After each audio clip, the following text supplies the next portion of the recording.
What's up, movie nerds? It's your girl CC, and let's get candid about my dead friend Zoe. I saw this in theaters last Monday because of AMC Theaters Screen Unseen. That's my secret, cat. I wasn't expecting to like it too much due to the trailer, but it was really good. Like, it blew the trailer out of the water, a far cry from last week's review, which was just the opposite, where the trailer was good and the movie was bad. Oh, I wish I hadn't seen that. It wasn't the best movie ever, but it truly resonated with me. It touches upon stuff that I haven't really seen in a movie before. Or maybe because a lot of the things that it talked about was at the forefront of my mind, so it was more obvious. And honestly, I had a hard time holding back the tears that were just pouring from my eyes. This movie could do with a trigger warning beforehand due to like mental health and PTSD and stuff, but the lack of warning definitely kept the big reveal at the end a surprise, so I'm glad that I went into it blind. I'd rather not know. You know, unless I missed the warning in the beginning. You know, thinking back, I might have missed the warning. There might have been a warning. I thoroughly enjoyed this movie, and I think it was a worthwhile watch for anyone, really. I've read reviews and saw Reddit posts that the movie was dry and done before, but like, I haven't really seen it done before, and I can't say that it was dry. You know, there's a lot of stories that have been done before. It's been done before. Doesn't make the movie doing it again bad. And this one wasn't. You know, stories like this probably aren't seen by a whole bunch of people because of the triggering aspects or the fact that it's a war movie. A lot of people don't want to watch war movies, myself included, because it just seems like it'll just hit hard, you know, and this movie did hit hard. So just because it's been done before doesn't mean that people can't benefit from it, because maybe this movie would be more up somebody's alley than, you know, something else that did it. Sounds right up my alley. I think I would have rather watched My Dead Friend Zoe over Saving Private Ryan or something like that. And I think the reason is because I'm pretty sure Saving Private Ryan was in the war, whereas this movie was life outside of the war. So it was kind of a war movie, but really not, because it's just how life is after you went and how to deal with it and cope. And I think it's relatable to everyone, not just veterans. Kind of relatable. But, you know, that's just my initial review. Keep on listening for the full review to see whether or not you want to give this movie a shot. There will be spoilers and the reasons for the rating, just so you know. You have been warned.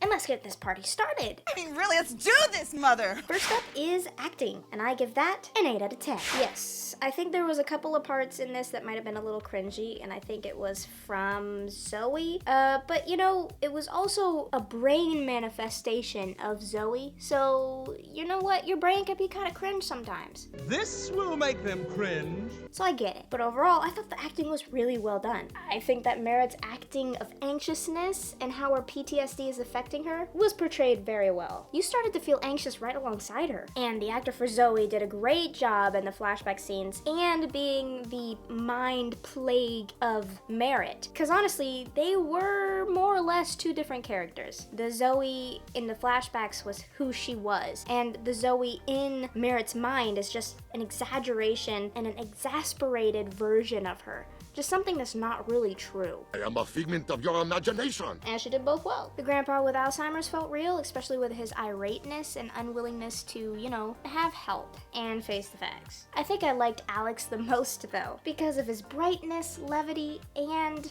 freely given sweetness. There was nothing that he wanted from her. Like, there was no strings attached. He was just there for her, and it was nice. And also, Morgan Freeman's always good. He had some great advice. Felt just like Yoda. It was good. Great advice for everybody, really. The only person I didn't really enjoy was the mom, but she also wasn't in a bunch of it, so, you know. Train yourself to let go of everything you fear to lose.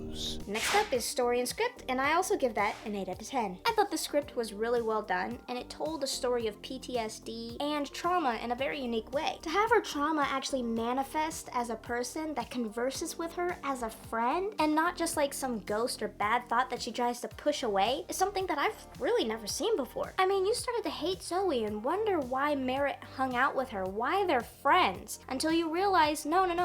This Zoe is in her mind. It's something that's been twisted and turned because of her trauma, just to punish her for something that isn't even her fault. Why are you so evil. This is truly an inner demon, and it showed. It was definitely a super interesting take on it for sure. Also, the movie wasn't just about trauma, but also how you deal with it and the fact that life continues on, and whether you're continuing with it or you're dragged along kicking and screaming. It will definitely hit you in the feels, and maybe even harder if it's something that you deal with or have dealt with. Oh, Dad, that makes me cry. Next up is the theme, and I give that a 10 out of 10. To put it simply, you have to talk about your feelings. If you don't, it'll manifest into something truly ugly, something untrue, and something incredibly hurtful to you and everyone around you. We need to talk about something. This truly resonated with me, and I agree with it wholeheartedly. When you talk about something that's affected you deeply, it's like a weight just gets lifted off your shoulders. And I can attest to that. You and your dad talking. Closure. Next up is details, and I give that a 6 out of 10.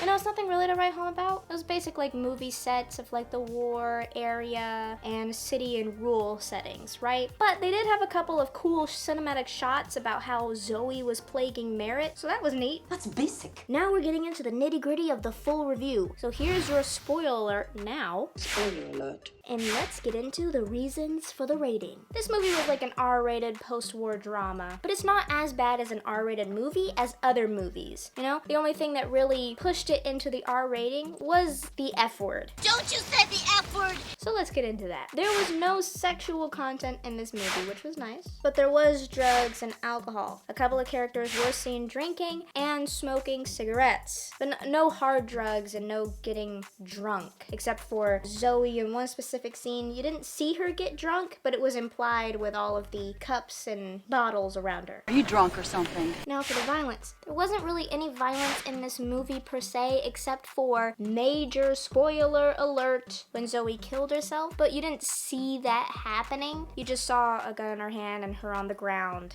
So it was implied. Also, there were a couple of jump scares by Zoe while she was plaguing Merritt, so there's that. Good jump scare. Now for the language. It was littered with curses here and there, but nothing like Flight Risk, and definitely nothing like Love Hurts. There were 23 F words, 15 S words, 6 heavy uses of the Lord's name in vain, 6 D words, 6 hells, 4 A words, 3 terms for the chest, 1 BS, and 1 term for the groin. Language. Overall, I give this movie an 8 out of 10. This was a very moving film that I think approached and told the based on a true story very well. Because it was based on a true story. The story was so good, and you couldn't help but be bothered by Zoe in a way that was like, she is Merritt's inner demon, not her friend anymore. The devil is a lie. The way it was portrayed was just clever and very well done. I couldn't imagine someone going through this for so long without talking to someone, and I really couldn't imagine going through it at all. We all have our own demons, some more intense than others, and we can all benefit from letting it out, or talking to a professional, or talking with someone that you truly and deeply trust, so you don't have to go through it alone. But you won't be alone anymore. I'm glad I have people to talk to, and this movie definitely proved that I do. This movie is something I highly recommend, and I'm glad that I was semi-forced to see it due to AMC's Screen Unseen. Wrap that up and give it to a child on Christmas, because we're done.